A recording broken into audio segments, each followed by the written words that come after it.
Every year, Rachel's Challenge makes its way to Mentor Public Schools to share Rachel Joy Scott's message of spreading kindness and compassion across our school community. Today we're having a chain reaction program, and this program is designed for the students to connect with each other in a different way. It's not necessarily about bullying, and it's not about exclusions or, fighting against anything. It's more so about understanding and empowering people that they can make an impact on the world, and they have no idea the power that they have to impact the life of someone. Rachel Joy Scott was the first victim of the Columbine High School tragedy of 1999. She was known for always being kind, and her family started the organization in her memory to continue the chain reaction. The Friends of Rachel, the challenge is to spread acts of kindness and really realize what other people are going through and know that we could start a chain reaction and help people out. I found it interesting that she knew that her life was going to be short and that she would touch hearts of millions of people. This year, ambassadors from Ridge, Shore, Memorial, and Mentor High School participated in the program Chain Reaction. This exercise is only 2 minutes long. You will still be in the land of the living once it's over. Okay, I've never lost anybody during this. What was difficult about that exercise? Yes. Staring at someone in the eye. Staring at someone else in the eyes.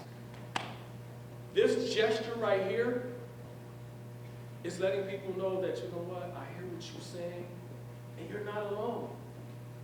I got your back.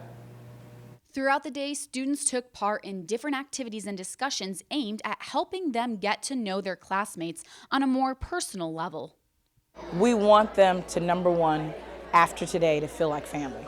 You don't have to agree with everyone. You don't have to like everything that they do. They don't have to be a part of your clique or your crew, but you can help everyone find a place and feel accepted and loved. We want them to understand that they have the power to do something different.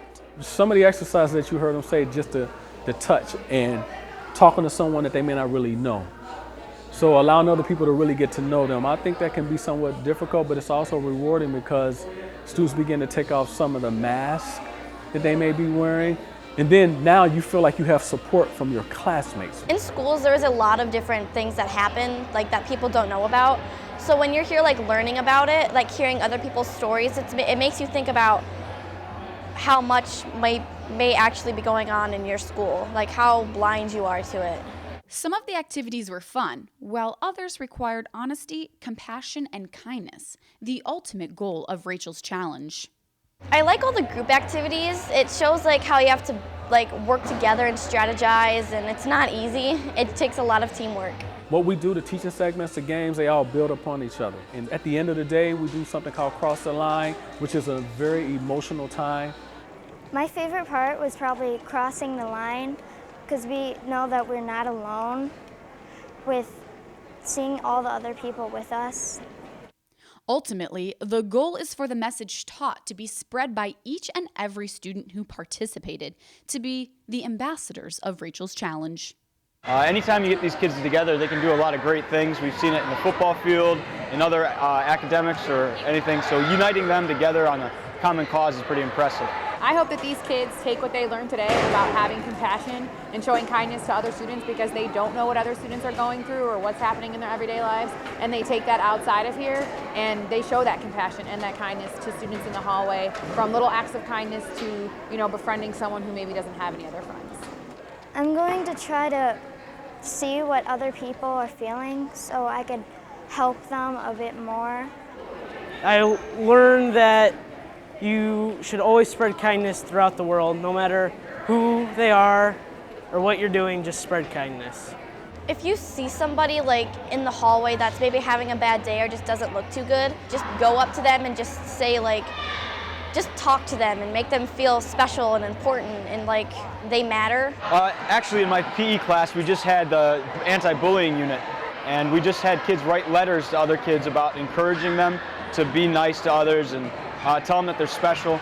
So it's something that kind of parallels this, and that's something we'll continue to do, is just writing letters to other students of encouragement. One of the best experiences is just to see someone who walked in here and not quite sure why they are part of a chain reaction.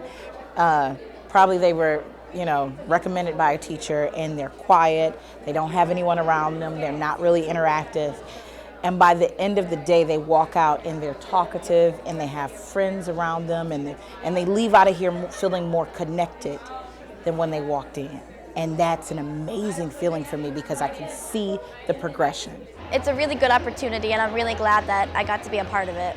Mentor Schools also held a Rachel's Challenge information nighttime event open to the public to spread the message and start a chain reaction in our community.